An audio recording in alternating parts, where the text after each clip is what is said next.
ಎಲ್ಲಾ ಸಂಚಿಕೆಗಳನ್ನು ಉಚಿತವಾಗಿ ನೋಡಿ ZEE5 ನಲ್ಲಿ. ಈಗಲೇ ಆಪ್ ಡೌನ್ಲೋಡ್ ಮಾಡಿ.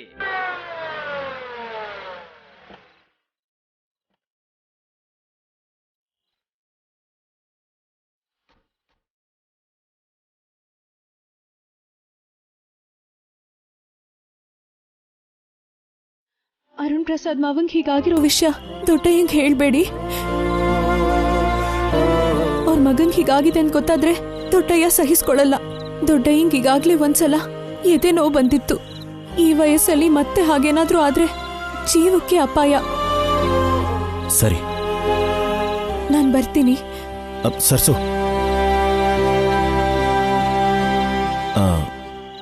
ತಾತ ನೀನು ಕೊಟ್ಟಿರೋ ಪೇಪರ್ಸ್ನ ಕೊಡ್ತೀನಿ ಅಂತ ಹೇಳಿದ್ಯಲ್ಲ, ನಾಳೆ ಬೆಳಗ್ಗೆನೆ ಬಂದು ಇಸ್ಕೋತೀನಿ. ಅದು ಈಗ ನನ್ನ ಹತ್ರ ಇಲ್ಲ. ಮತ್ತೆಲ್ಲಿದೆ?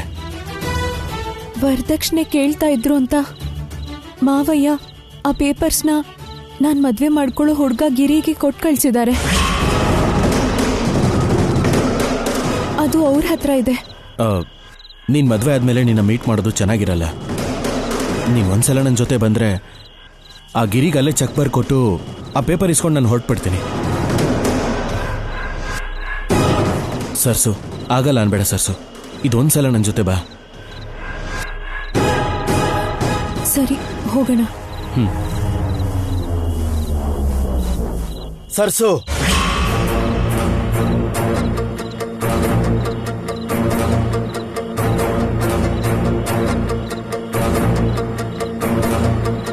ಬೆಳಿಗ್ಗೆ ಮದುವೆ ಇಟ್ಕೊಂಡು ಎಲ್ಲಿಗೆ ಹೋಗಿದ್ದೆ?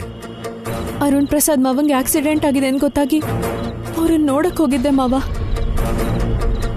ಆಸ್ತಿ ಅಂತಸ್ತು ಅನ್ನೋದನ್ನ ಬಿಟ್ಟು ಆತ್ಮೀಯರ ಬೆಲೆನೇ ತಿಳಿದಿರೋ ಅವ್ರ ಹತ್ರ ಯಾಕೆ ಹೋಗಿದ್ದೆ ನೀನು? ಅವರಿಗೆ ದುಡ್ಡಿದೆ ಅನ್ನೋ ದರ್ಪ. ಅವ್ರಿಗೇನಾದ್ರೂ ಆದ್ರೆ ಡಾಕ್ಟರ್ನ ಅಷ್ಟೇ ಅಲ್ಲ, ಆಸ್ಪತ್ರೆನೇ ಕೊಂಡ್ಕೊಂಡು ಸರಿ ಮಾಡ್ಕೋತಾರೆ. ಅಂಥವ್ರನ್ನ ನೋಡ್ಕೊಂಡು ಬರೋದಕ್ಕೆ ನಾವು ಹೋಗೋ ಅಗತ್ಯ ಇಲ್ಲ. ಅವರು ದುಡ್ಡಿಗೆ ಬಿಟ್ರೆ ಬೇರೆ ಯಾವುದಕ್ಕೂ ಬೆಲೆ ಕೊಡಲ್ಲ. ಅವರು ನಿಮ್ಮಪ್ಪನಿಗೆ ಮಾಡಿರೋ ಮೋಸ ಗೊತ್ತಿದ್ರು ಕೂಡ ಅಂಥ ಮೋಸಗಾರನ್ನ ನೋಡಕ್ ಹೋಗಿದ್ಯಲ್ಲ ನೀನು. ಸ್ವಲ್ಪ ಮರ್ಯಾದೆಯಿಂದ ಮಾತಾಡಿ. ಏನ್ ಮರ್ಯಾದೆ? ಅದರ ಅರ್ಥ ಗೊತ್ತಿಲ್ಲದೆ ಇರೋರ ಹತ್ರ ನಿಂತ್ಕೊಂಡು ಮರ್ಯಾದೆಯಿಂದ ಮಾತಾಡೋದು ತಪ್ಪೆ. ದುಡ್ಡನ್ನ ಸಂಪಾದನೆ ಮಾಡೋಕಾಗದೆ ಇರೋರು ಎಲ್ರು ದುಡ್ಡಿರೋರ್ ಬಗ್ಗೆ ಹೀಗೆ ಮಾತಾಡ್ತಾರೆ. ನಿಮ್ಮ ಅಪ್ಪನ ಹಾಗೆ ಮೋಸ ಮಾಡೋದ್ ಕಲ್ತಿದ್ದಿದ್ರೆ ನಾವು ಕೂಡ ನಿಮ್ ಹಾಗೇನೆ ದುಡ್ಡು ಮಾಡಿರ್ತಿದ್ವಿ. ಆದ್ರೆ ಅಂಥ ದುಡ್ಡು ನಮಗ್ ಬೇಕಾಗಿಲ್ಲ. ನಮ್ಮಪ್ಪ ಮೇಡಮ್ ಇಬ್ರು ಕಷ್ಟಪಟ್ಟು ಸಂಪಾದನೆ ಮಾಡಿದ್ದಾರೆ, ಯಾರಿಗೂ ಮೋಸ ಮಾಡಿಲ್ಲ. ಮಾಡಿದಾರೋ ಇಲ್ವೋ ಹೋಗಿ ನಿಮ್ಮ ಅಪ್ಪನ ಕೇಳು.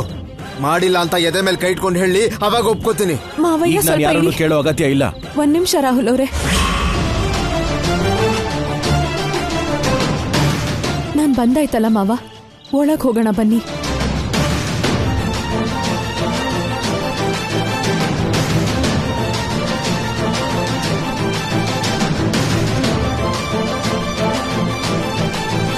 ಎಲ್ಲಾ ಸಂಚಿಕೆಗಳನ್ನು ಉಚಿತವಾಗಿ ನೋಡಿ ZEE5 ನಲ್ಲಿ. ಈಗಲೇ ಆಪ್ ಡೌನ್ಲೋಡ್ ಮಾಡಿ.